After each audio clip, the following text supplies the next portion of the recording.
From the creators of the original cheat sheet rankings, this is the Fantasy Index Podcast. Brought to you by Fantasy Index, the original and best since 1987. Now your hosts, Luke Wilson and Colt Williams. Welcome, everyone, to the Fantasy Football Index Podcast. Once again, episode 7 for us of the 2024 NFL season. All right, so for part 1, obviously, for our ADP check episode this week, is a 2-part episode. In part 1, we did the quarterbacks and the running backs. We are back with you now to finish up. Here are our wide receiver and our tight end ADP checks going into peak redraft season. Part 2, Colt, take us away. Wide receivers. Let's run through these here. Got to start with the rookie, Marvin Harrison Jr. He's going off the board as the wide receiver 9, middle of the second round. You're talking about not one of our tips and tricks was to not gamble with your first round picks. Yeah. Marvin Harrison Jr. is very much the mystery box when you could be getting the boat already with Devontae Adams or Puka Nacua, who are going right next to him.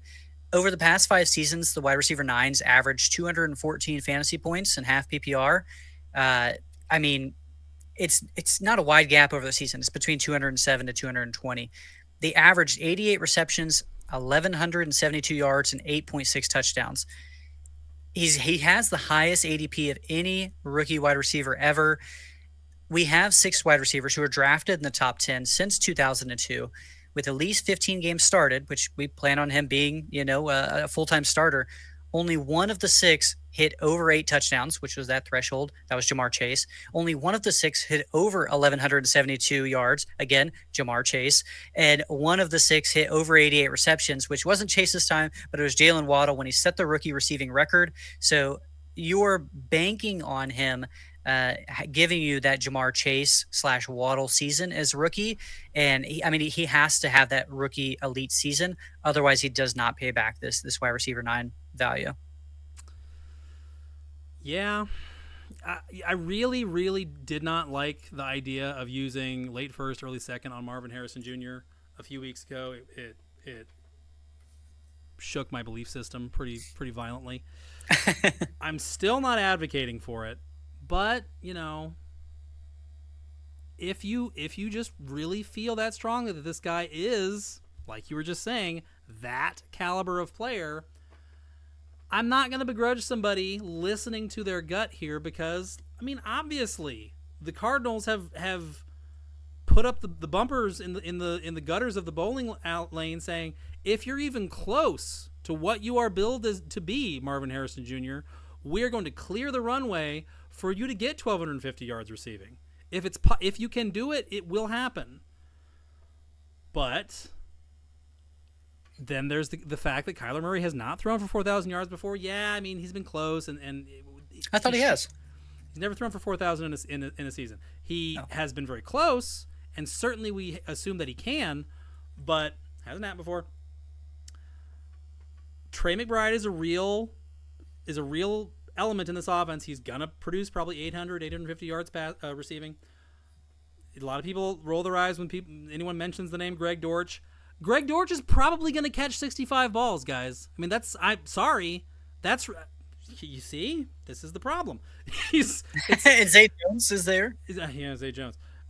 Michael Wilson is good. Like he can probably catch 50 balls. So it's not like Marvin Harrison Jr. has all this target competition, but yeah, other guy. It's not like even like the argument for Drake London, where it's like, well, who else is around? Darnell Mooney. Like there are other guys here. James Conner is a respectable pass catcher.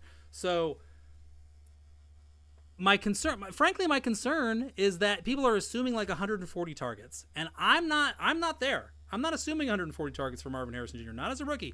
I'll give him 115. I'll give him 120, and that's all Chase needed as a rookie to go do his thing as a rookie, because he didn't see no 140 then. He's been seeing those types of target involvement numbers since. But Marvin Harrison Jr. has to do it with big splash plays, big splash days, I think, to get there for you or to beat it. Is it worth the risk? It's there's a little bit of the Jalen Daniels thing before, like, oh, you want the shiny new toy to show off on your fantasy team when you win the league. That pays off sometimes.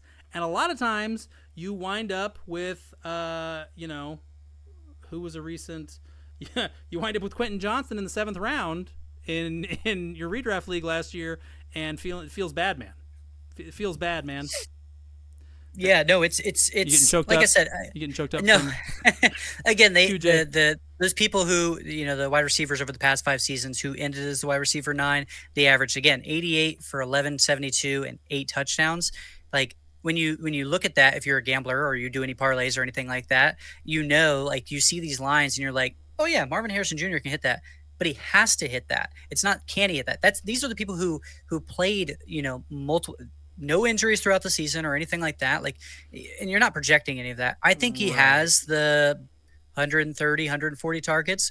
I have him with a few more targets than you do, but again, is that enough to get it done? Like, to be determined. Again, he has to pay. He has to do that. I'm higher on Puka Nacua and Devontae Adams. So that's kind of where I am there. I'd take a water bet on Marvin Harrison Jr. for 140 target pace. He can get hurt. All he has to do is beat 140 target average divided by 17. That's all he has to do. Yeah, I will defer that water bet to another day. Again, We're a tied pretty on good, deferrals. a pretty good line. Let's go on to this next guy, Malik Neighbors, another rookie wide receiver for the Giants here. Wide receiver 24, going to the middle of the 4th round. He's going next to Amari Cooper and Devonta Smith. I don't dislike this price here. I mean, it is certainly pricey, and I think that the fantasy community they're getting more, maybe too much with Marvin Harrison Jr. They're getting a little more, rookie wide receivers, they can really ball out. Like we need to look into that. He reminds me of kind of like a rookie Garrett Wilson. So let me paint a picture for you. The 2021 Jets. Awful quarterback play. It's Zach Wilson, Mike White, Joe Flacco. This is the 2021 first. Oh, okay. They did have him again in 2022 though, so I'll paint that. They had no receiver in 2021 before Garrett Wilson got there over 600 yards. No one over 55 catches. No one over 80 targets, which is just straight abysmal.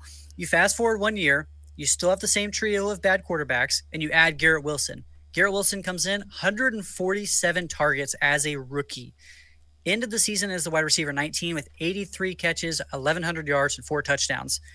Now, for however many receptions he had, he should have had more touchdowns. Touchdowns aren't a super sticky stat, but again, you see some of the players that were going next to him.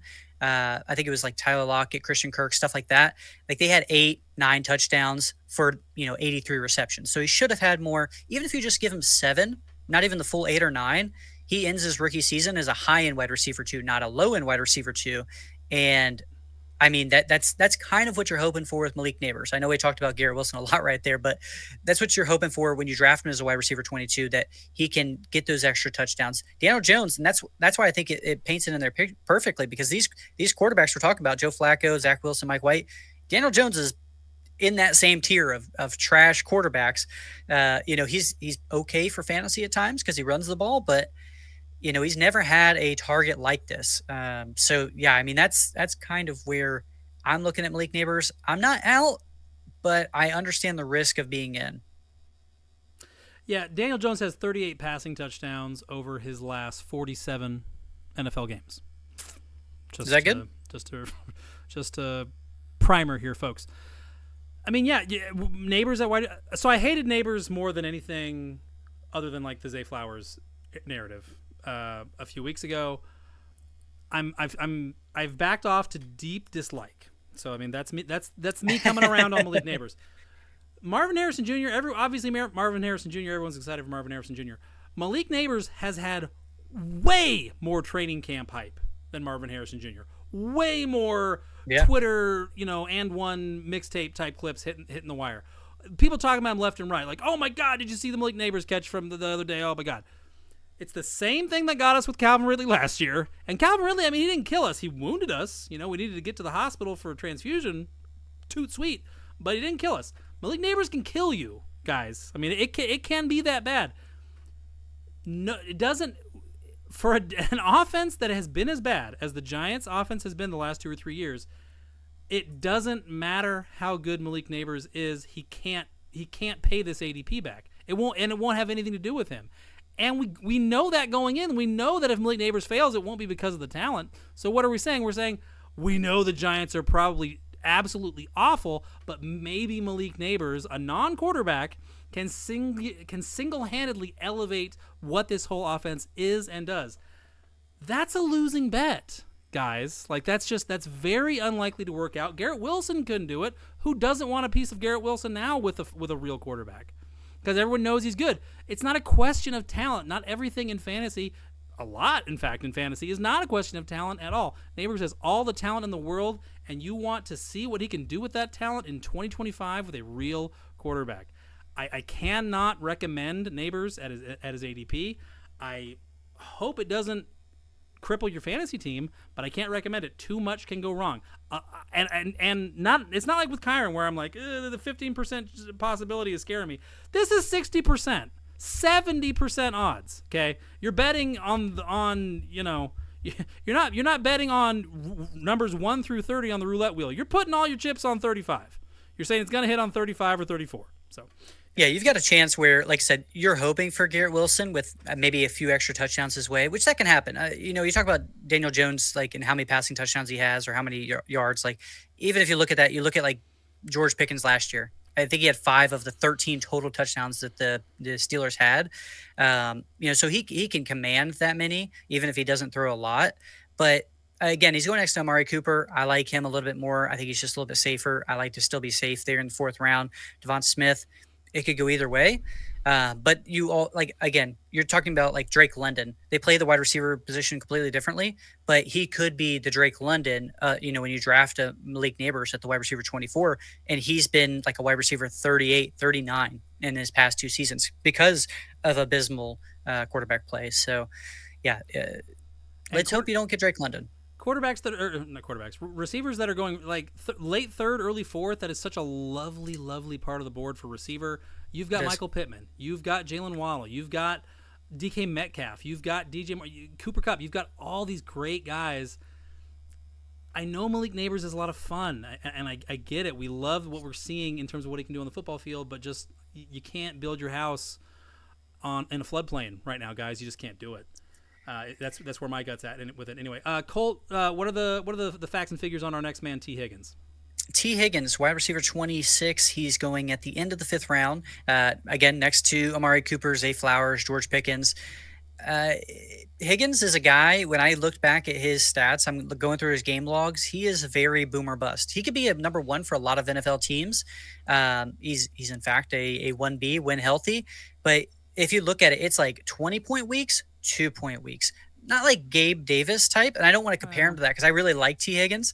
I've drafted him in rookie leagues, whatever it was 4 years ago or whatnot. But he, at wide receiver 26, I think it's a fair price. Again, I'm really high on Amari Cooper, and pretty high on George Pickens, but the quarterback situation is kind of scaring me out of that. T. Higgins, I think, can return value at wide receiver 26. You got to be willing to roll with the punches, and you're getting him at the end of the 5th round, so he's probably your 3rd wide receiver. I'm not confident with him as my wide receiver 2, though. So I think fantasy players have a longer memory than they sometimes want to admit, and I have a theory that guys like T. Higgins, players that repeat at their ADP. Like Higgins did in drafts in 2022 and then again in 2023 in the 3rd, 4th round of drafts. T. Higgins in 2022, that was Week 17 championship game, famously the game that was canceled because of the DeMar Hamlin game, and that for most leagues wound up being, well, you lost. If you played T. Higgins, you lost him, and lots of crazy stuff happened. Different leagues handled it different ways. But that season, T. Higgins also earlier in the year had like 3 games where he left in like the first quarter. Early in the first quarter in a couple of them because of a muscle tweak, this, that, whatever. So that hurt fantasy owners, and they remember that in 2022. But in the games that he finished, he was on like a 1,300-yard pace, 9 touchdowns. I mean, he was putting up like 2022 Jalen Waddle type numbers, but with more receiving volume. So great. Then last year happens. Everything. When were the Bengals? There was like 2 games where they beat the Niners, and like one or two other games where the Bengals were kind of sort of themselves, and everything else just kind of went off the rails. And T. Higgins was a part of that. But what you've got then is T. Higgins partially burning owners at ADP, a high ADP in 2022, thoroughly cooking them at a high ADP in 2023, and now they're bitter. Now they're big mad. Now they don't want to go back to that. See, I'm the same way. That's me. He tried to. I had to frantically scatter to fix my T. Higgins problem in a 10-team league. I mean, 10-team. Oh, that really hurt last year. So I get it, but I mean, we're talking about a guy who has only played 65, 68 career games so far, and yeah, 5 or 6 of them he left for like rinky-dink ticky-tack reasons and hurt us, and then the championship hurt us, and then last year happened. So we start to get kind of a bias on what is still kind of a relatively small sample size. Is that stuff going to repeat again here when he's in an elite offense, contract year, playing for the money now? The Mike Williams 2021 narrative where he got himself the money is in play here, and that's one example. Receiver playing for the money here. He's got the talent. Like, you have to love T. Higgins at this ADP. If you are a serious fantasy player, even if you're biased against the player, academically you have to love the buy, because as long as nothing bad happens, it's a smash. I mean, T. Higgins is the same guy who was a 3rd-round pick last year. It's the same guy. I mean, nothing has changed. And he burnt me last year too. Yeah, I mean, yeah. I've got 3rd-degree burns. They still haven't healed from T. Higgins, but I get it. That's why I traded him for Rashee Rice straight up. He's not completely off my draft board, but we will talk about Rice here in just a moment. Yes. Let's talk about this next guy, Tank Dell, wide receiver 29, middle of the 6th round. Man, he was the wide receiver 11 from weeks 1 to 12, so pretty big sample size. And you know how rookie wide receivers usually get off to a slow start. We'll talk about Rashee Rice, like that's what happened to him. You know, weeks 1 to 12, that's when he got a season-ending roll-up injury on him. And he missed 2 games. So one with the bye week and one from injury. He averaged 14.2 half PPR fantasy points per game. For context, Puka Nacua, who just shattered the rookie receiving record, had 14.5. Basically the same pace. I mean, Tank Dell is legit. He's helped build a narrative for, the Devonta Smith and maybe even for Xavier Worthy. Wide receiver 29 is a steal, in my opinion. If you swapped him and Nico Collins, I wouldn't be upset. And the fact that you can get him in the middle of the 6th round, like I'm all in on Tank Dell. We saw one play with him and CJ Stroud in preseason. And again, it didn't really move his ADP, but it should have. He just, the way, when you talk about CJ Stroud and the way he talks about Tank Dell, he is in love with this guy. And that's great. And he's definitely, like, he passes the eyeball test. And I'm not big. Yeah. I'm not big on small receivers, especially not ones with small catch radiuses. I think the smaller your catch radiuses, the more of a freakishly talented player you have to be in every other regard. Tank Dell appears to be that guy. You cannot overlook, in my book, the fact that Nico Collins just got paid, and he was the guy who took over down the stretch and led the Texans into their 2-game playoff run. He got paid. Then they go and trade for Stephon Diggs, and they're paying him, I mean, $22 million, whatever it is this year, and he's going to be gone after this year. That's fine. I have real boom. So here's my thing. So you're not huge on CJ Stroud. I'm not huge on drafting CJ Stroud at value. I mean, I still think he throws for like 4,500, 4,700 yards. Okay, well, then you've partially defeated my point that I was about to hit you with here, which was that you have to believe that CJ Stroud, if you're going to be in on Dell at market, you have to believe that Stroud is going to hit over like 4,700 yards passing, which no quarterback in the league did last year, by the way. You have to believe he's going to hit hard toward 5,000 yards passing. And if you believe that, then Stroud is a buy at his ADP. I mean, that's just the way it is. So there's a little bit of, if you believe this, then you also have to accept that this is true going on here with the Texans offense. I can't get there. So I don't dislike Dell, but somebody's going to beat me to the punch on him for sure. That's where, like, somebody's definitely going to like him more and be more willing to buy him in every draft that I'm in. He is going to have weeks where he sees 4 or 5 targets. I mean, that's going to happen probably several times. There's only one football. Dalton Schultz is not just going to read the phone book now. Joe Mixon is probably going to catch 45 balls. Brevin Jordan, John Mechie. I mean, Brevin Jordan. I'm kidding with Brevin Jordan, Colton. Relax. But there are a lot of mouths to feed here. I mean, they had to put Noah Brown on a bus to nowhere earlier today because they're like, sorry, We only have one football. We asked Goodell to let us have two footballs on the field at the same time. He said, no, sorry, Noah, you're out. So, I mean, yeah, Tank Dell is not going to crack 120 targets. He's not going to do it. There's no way for him to do it. Can he still give you top 30 value? Sure. But it's going to be loaded into like 7 or 8 games. So I think he's got to be extremely efficient, which I think he's proven and kind of done there. So yeah, like I said, I'm totally in on Tank Dell. Rashee Rice, we are both so in on Rashee Rice, wide receiver 33, getting in the 7th round. I updated this doc last week, but ADP hasn't changed too terribly. I'm sure it's just a little bit earlier than that here now, so let's assume it's the end of the 6th. He's going next to Christian Kirk, Keenan Allen, Chris Godwin. Rashee Rice, I mean, he was the wide receiver 6th from weeks 12 to 17, basically the end of the season that Chiefs didn't play in the last game. And he only had three receiving touchdowns. And this was a Patrick Mahomes down year. They were getting him involved in the screen game. They were getting him involved in end-arounds. Like, any way you can get him the ball. And it wasn't just like Christian Watson where he had like a string of 4 or 5 games or something like that. He looked great. If I were to rank him right now, I would put him somewhere around as the wide receiver 16 or 20 or so, maybe even a little bit earlier, but he's going as the wide receiver 33. Just a quick lightning round. I want to kind of know, who would you rather have on your team, Rashee Rice or Drake London? Lightning round. Straight up, not at ADP? Just straight up, yeah. Oh, man. lightning round. Come on. I'll say London, but it is okay. By a nose. And that's a little bit of the point I'm trying to prove. He's a guy who's going as, like the wide receiver 10 or so. Chris Olave? Push, but okay. Yeah, push. Debo? Rice. Nico Collins? Collins. Mike Evans? Oh, boy. You trying to get me canceled here, man? Jesus. Clip each one of these. I got to say Evans because he's Mike Evans, but okay. I might be lying. Brandon Ayuk? Rice. Cooper Kupp?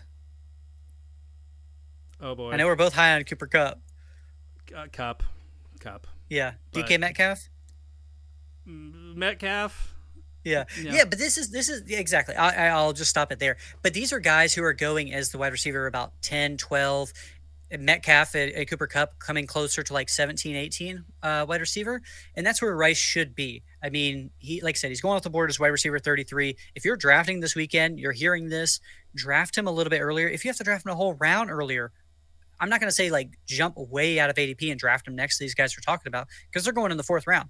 You could get him in the 6th round. You just got to wait on him a little bit. But Rashee Rice should not be going there. We're talking about the suspension. That's what's kind of held him down.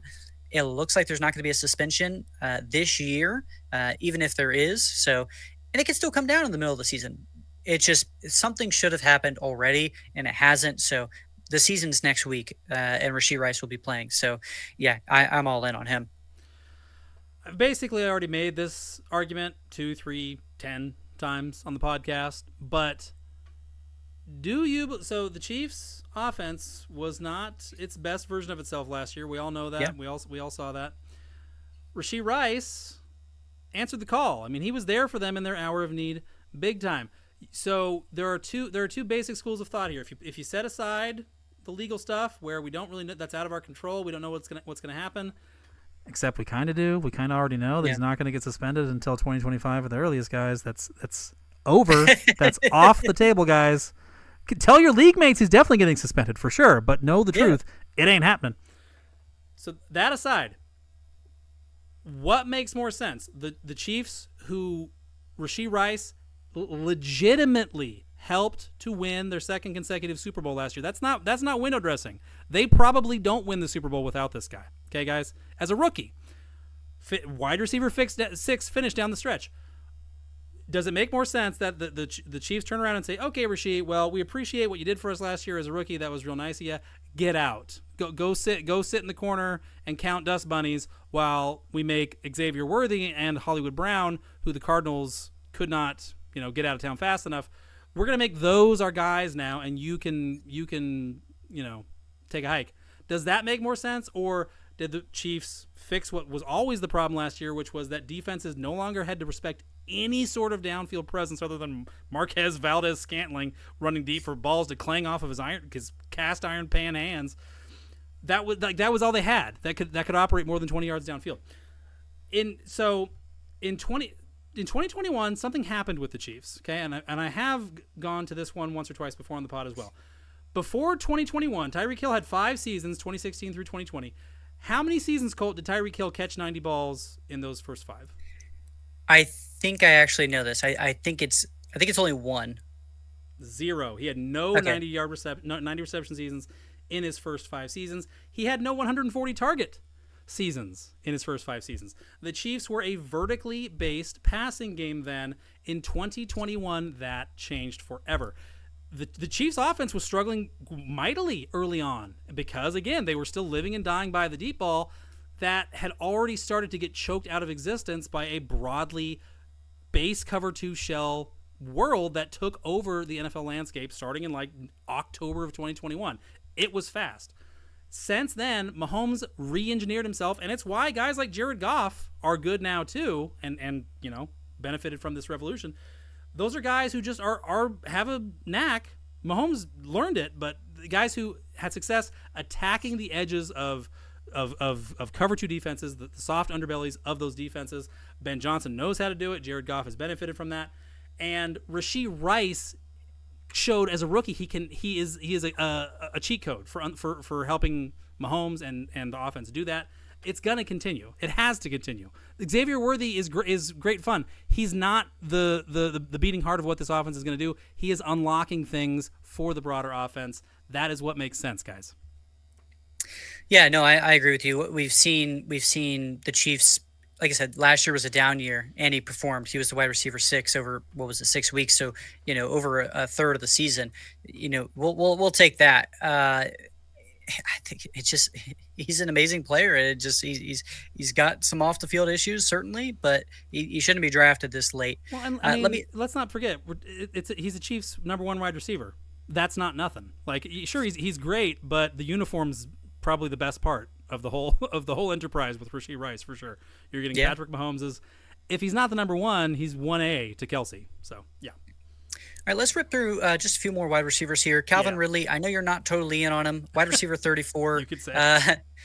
Wide receiver 34, middle of the 7th. He's going next to Rice. We both like Rice much more.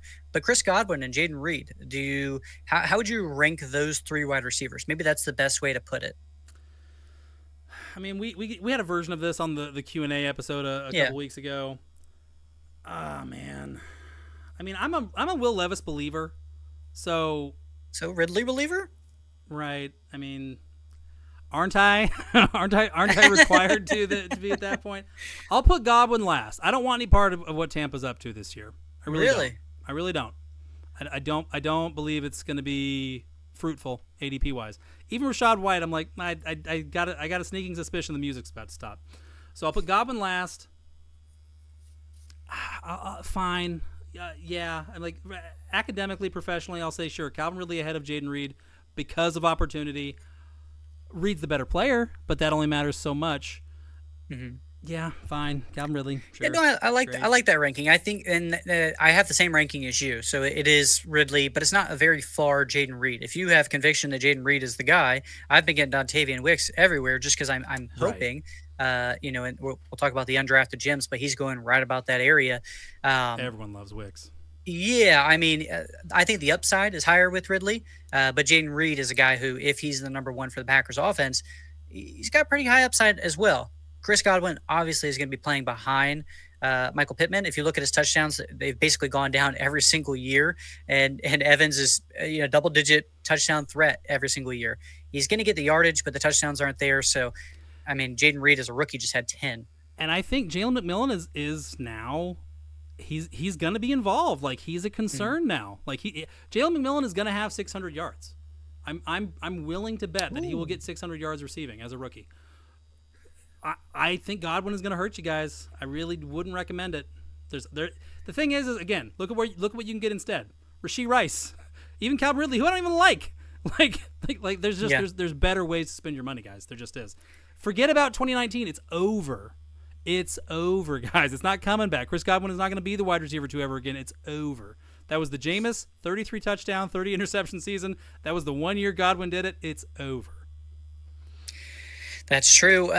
Xavier Worthy, wide receiver 39, end of the 8th round, going next to Rome Odunze and DeAndre Hopkins. I like him more than those two. But the thing with, again, the allure to this pick is Mahomes. You like Worthy more than Odunze and Hopkins? I do. I think it's the jersey that you're liking because the offense that it's a part of. Odunze is third in the pecking order. Hopkins is second, and he's currently injured. Plus, I'm not totally sold on Will Levis, and I think if he does hit, it's because of Calvin Ridley. But nevertheless, I think there's some big bombs that'll come for Worthy. I think he's not going to be a volume guy, but let me just say he's not just a speedster. He has a good route tree. He looked good there at Texas. If Mahomes throws 40 touchdowns, how many of those is going to Worthy, right? Like that's something where it's like not many people have the opportunity to, have 40 passing touchdowns in their offense. But again, he's not going to be a volume guy. Could he be a TD guy? Like that's where, if he is, then that's helping out Mahomes, and Mahomes has thrown 40 touchdowns multiple times. So it's like, that's the thing. I personally don't have him in any leagues, but if you're looking for upside late in drafts, which end of the 8th round, that's plenty late for me to start shooting for some upside. Yeah, Xavier Worthy is somebody who, if you want it, again, I don't have him in any leagues, but I like him more than Rome Odunze. I don't like Rome Odunze at all at his ADP. I've seen Odunze going in like the 7th. I saw him go in the 6th round a couple times. Like I will throw up if I see that in my league. That is guys, like Jackson Smith and Jigba, like die. Like his redraft like ROI was disastrous last year. He literally had Odunze literally has the same offensive coordinator that JSN had last year, guys. So come on. All right, so yeah, we're gonna agree on Odunze. If you're squeamish on Hopkins, I guess I understand. I just am so resolute, self-assured in my belief that Calvin Ridley is not it, and that Levis is probably going to throw for 3,700 yards, that I'm like, you know what? Hopkins is the obvious answer here. On a terrible team last year that was trying not to throw the football, the last team in the NFL other than Pittsburgh that's trying actively to abolish the forward pass, Hopkins still gets to 1,000 yards. So, I think Hopkins, renaissance year, kind of like Keenan Allen last year, is squarely in play here. He's not going to. Keenan Allen was running as like the wide receiver 2, wide receiver 3. That's not going to happen. But I love Hopkins at market rate right now. Knee injury, that's fake. That's not. He has a knee injury that is going to, if the season opener was tomorrow, it turns out I'm fine. I'm good to go. So, Worthy, gotcha. I get the upside argument. Yeah, if Mahomes throws 40, I'm giving Worthy 7 or 8 of those for sure.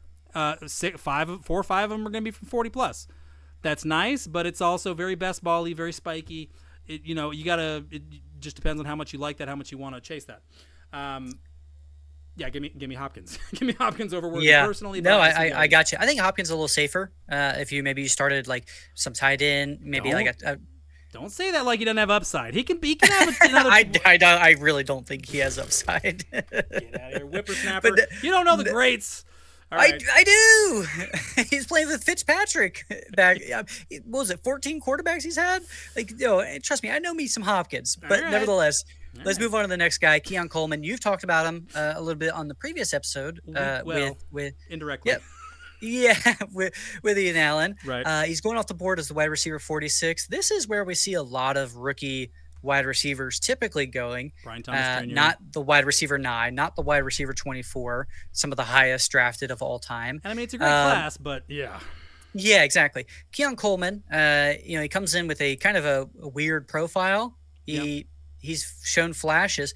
In the preseason, we haven't seen really anything. If anything, we saw him alligator arm a ball, but what do you want with a rookie wide receiver? Do you want an elite quarterback? I got that for you. Do you want no wide receivers on the depth chart? They're all getting injured, and they were already bad. So, let's check to that again. I'm going to say that they're already bad because I'm talking about Khalil Shakir. This is a wide receiver who should have done something the past 2 years. Let's just talk about last year when Stephon Diggs took a major step back. Stephon Diggs, he fell flat. It was week 10, right? Yep. Khalil Shakir from week 8 on, and I included his week 8 because that's when he started to get a 60% plus snap share, and he actually had a pretty good game in week 8. I think it was like I don't have it right in front of me, but like 90 yards. I was like, we can't discount this for Khalil Shakir. He needs that. So I gave him that little handicap to kind of stand on. He was still the wide receiver 46 for the rest of the season, just week 8 on. And that includes when Diggs was having his downfall and missed game. And Gabe Davis, Gabe Davis is the guy who, here's his receptions from each game from week 9 on. This is the guy that was keeping Shakir off the field 0, 2, 0, 6, 0, 0, 0, 4, 2, 0. Like, that sounds like Gabe's social security number. That's it's actually mine. Wait, hold on. Let me just edit this back out. No. Gabe Davis' social security number should have a lot of zeros.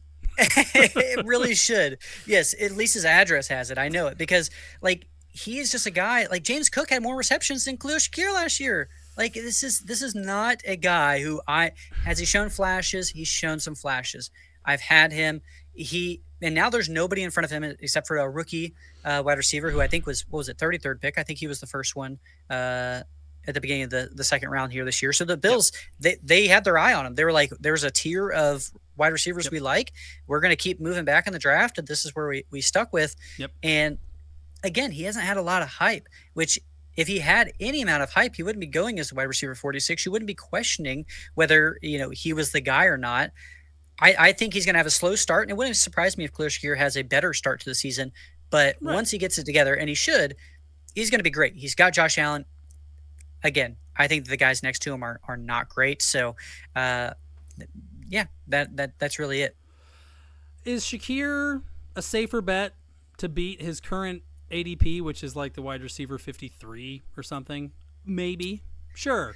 I mean, wide receiver 53 is terrible. So, yeah, I mean, Shakir probably has a wide receiver 34 floor, something like that, because there is just there's gold in the hills. Like, Josh Allen has 30 passing touchdowns that are going somewhere this year. He has 3,800, 4,200 yards passing. 3,800, 4,000, 4,200 yards passing. That's going somewhere this year.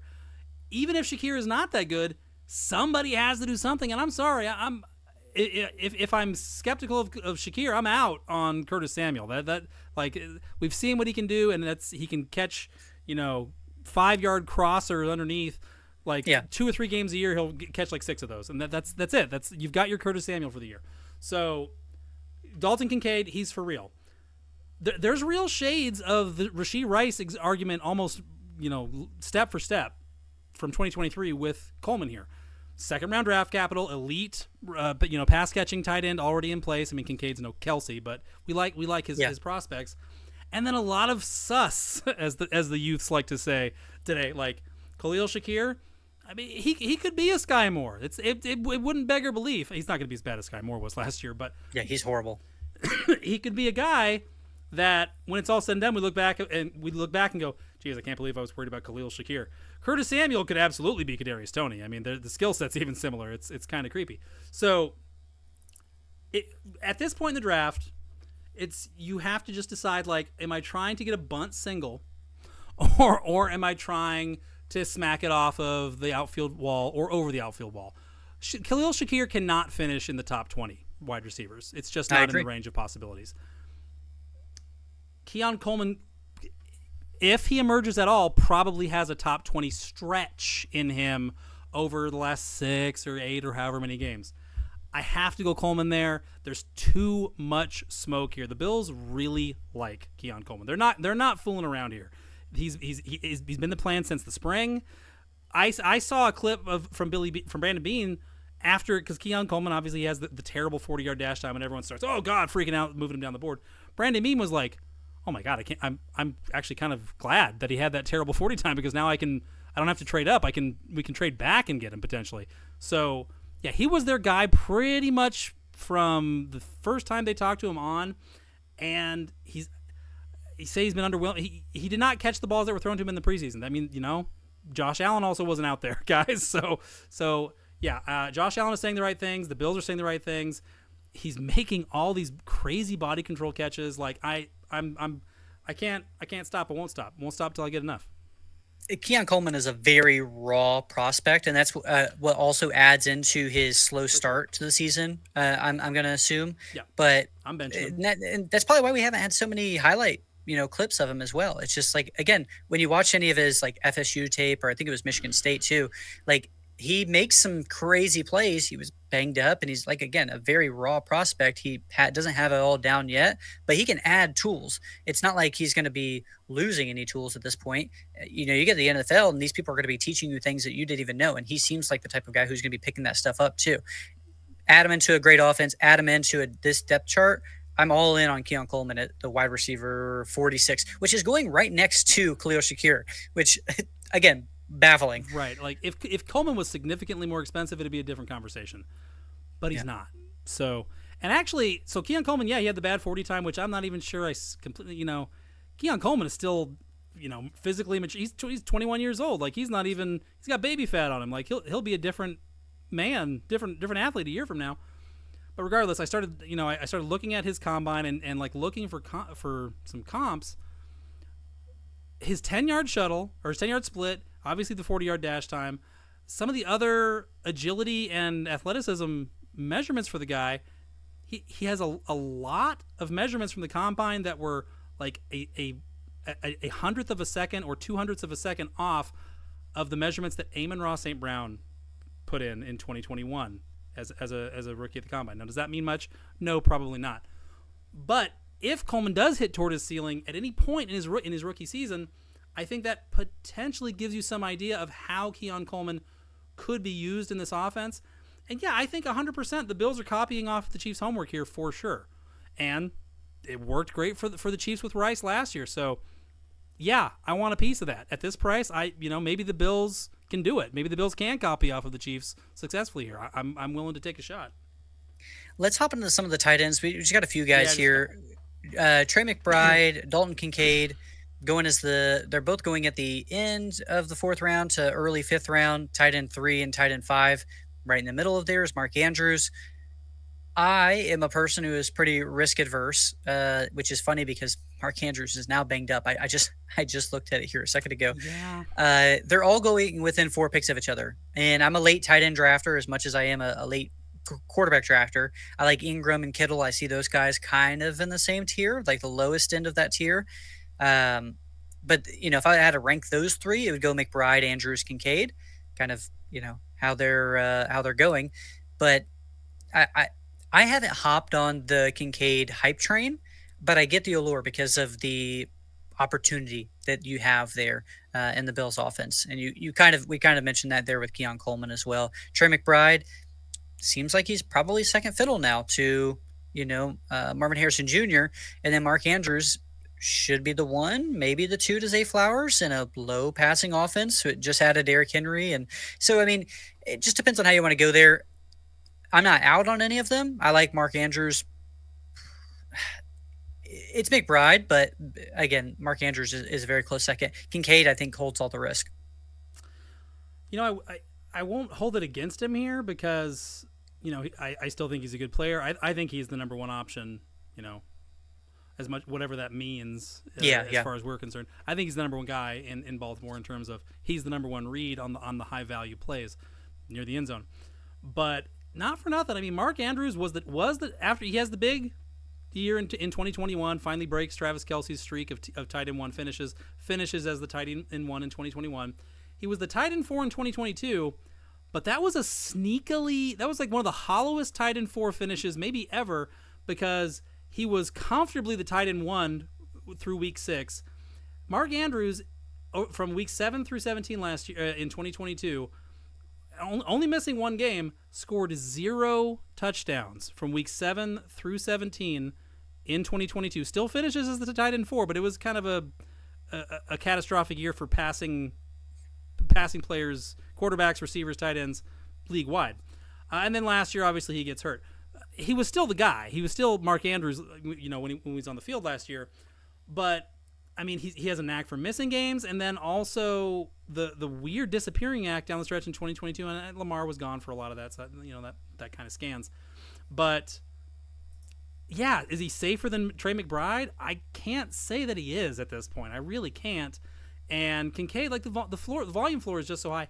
I like them all. Like honestly, like Yeah. whoever's there last is kind of by default the best value. But in full PPR, maybe I'm leaning Kincaid. In a more touchdown heavy environment, maybe Andrews. And if it's neutral, McBride could lead this team in receiving touchdowns. It would not super surprise me. It would a little bit surprise me, but it wouldn't blow me away. So, I like them all. Brock Bowers, our last guy here. He's going as the tight end 11 into the 8th round. He's not really going next to any other tight ends. David Njoku's around earlier. Dallas Goedert's around later. He's going next to Nick Chubb, Hollywood Brown, Ladd McConkey, Brian Robinson, Christian Watson, and Brock Purdy.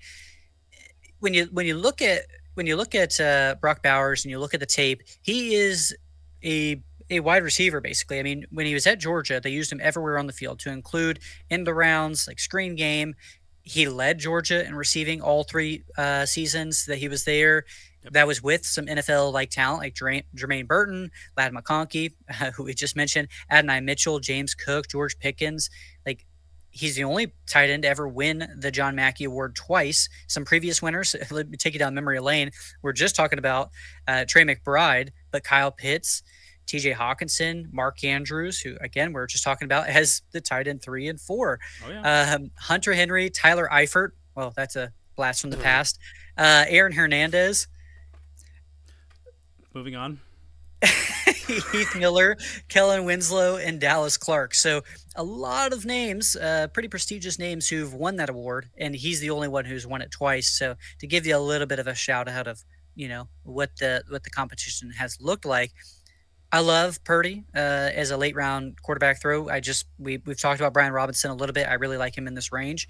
But if you're punting him, maybe this is an option for you. It's a tight end 11 into the 8th round. Maybe he slides a little bit, and that's where you get him. He's the wide receiver 2 for the team. Jacoby Myers, I like him as much as the next person, but it wouldn't surprise me if they have the same output, and you're getting Jacoby Myers, who I think was a wide receiver like 26 last season. You're getting that in your tight end spot, which would put him way higher because, I mean, tight ends don't really score a lot. Yeah, and Jacoby is a Josh McDaniels acolyte and holdover. So, I mean, that's just never likely to do you any favors when you have new GM, new head coach. It's not doing Treylon Burks any favors in Tennessee for sure.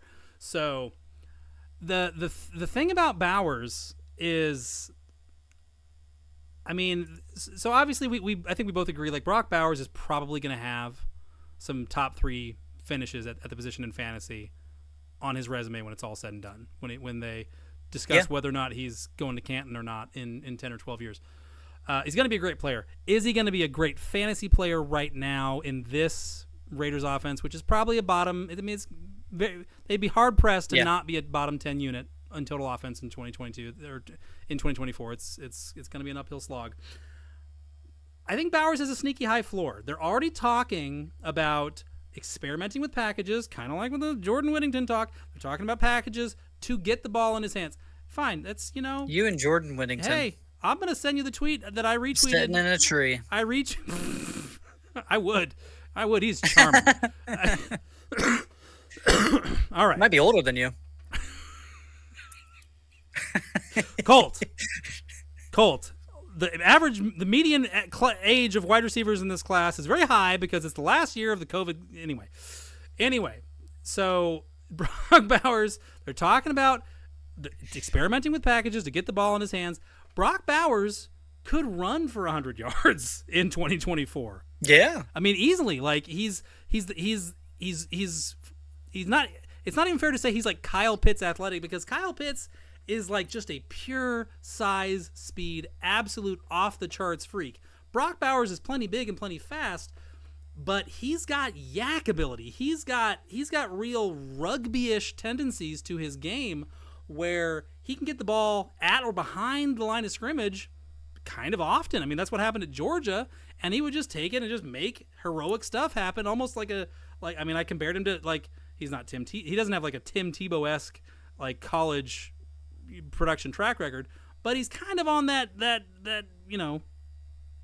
of that ilk of guys who were just like, you say, all you have to say is the name Brock Bowers and everyone knows, exactly who you're talking about. I think he's going to be the second most valuable piece of this passing game. I mean, that's kind of hard to even argue to the contrary.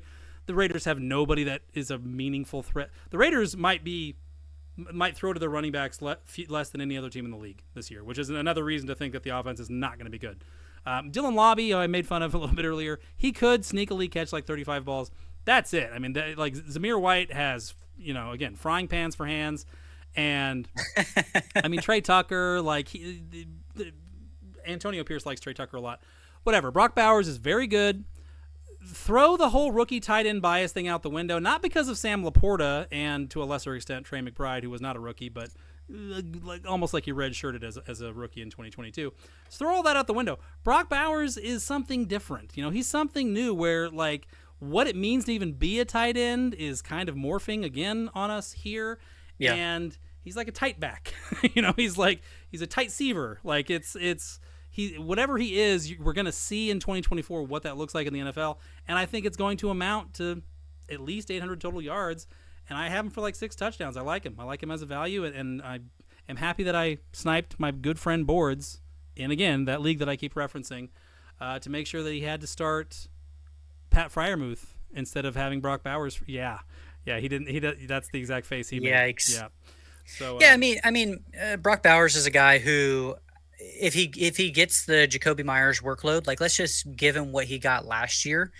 Well, that's 70 for 808. Like that is very close to what Sam Laporta did. And if you're getting him as a tight end 11, you're putting that wide receiver spot into your tight end position. Then, I mean, it's not as easy as cookie cutting it and putting it in that way. But I think Jacoby Myers was not cut today. But wait a second, just double check real quick. Though. No, it is funny. But you said like 600 yards, 6 touchdowns. I mean, I think that probably pays back for tight end 11 with upside. Up until 2023, you would definitely be right. Now it's getting iffy. Like we are in a little bit of a tight end renaissance. We are. Yeah. We are.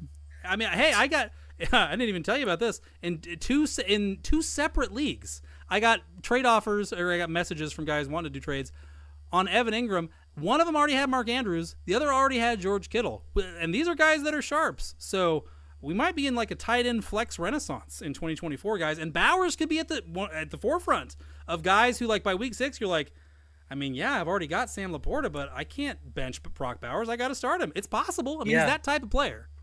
Yeah, I mean, if you had benched Laporta for Kelsey last season, people would have called you crazy, but it would have been the right decision closing out the end of the season. So, I mean, yeah. I mean, that's it. That is a longer episode. I think we're going to cut this one in 2. Our upcoming schedule, we're going to be switching things around. We're going full time starting next week. We're going to be doing an episode that'll be coming on Tuesdays and Thursday mornings. Next week, we're going to be doing our undrafted gems / like a sleeper pickups, people who are going to be undrafted, the late round guys who you want to plug into your roster and hold on to them and see what happens week 1. And then just kind of go from there. And I'm really excited for it. We got that. We got football next week. We got the waiver wire episodes after that. We're going to be rolling, Luke. Are you excited? We are going to be in full swing, and I am so excited. We the Christmas presents are under the tree, guys. Or they will be after this weekend. So I mean, I'm assuming, what do you 25-30% of all fantasy drafts, maybe more, are happening this weekend. It might be 50%. Yep. So after this weekend, the Christmas presents will be under the tree, and then next week we start opening them. It's going to be a lot of fun. All right, guys. Again, just a reminder, if you haven't already and you're on the Twitter, give Colt Williams a follow. He gets paid based on that, guys. Why would you have Twitter if you're not going to follow @_Colt Williams? Again, Colt goes hungry if you do not follow him on Twitter. It is that serious. I get paid normally. I am @DLuke87 on Twitter. I don't know why they do it that way. You need to talk to him. I am @DLuke87 on Twitter, and we will be back with you next week to talk some more shop. Yeah, we'll see you guys next week. Have a good night out there, everybody. This has been the Fantasy Index Podcast. For more great content, premium rankings, and cheat sheets, head over to fantasyindex.com.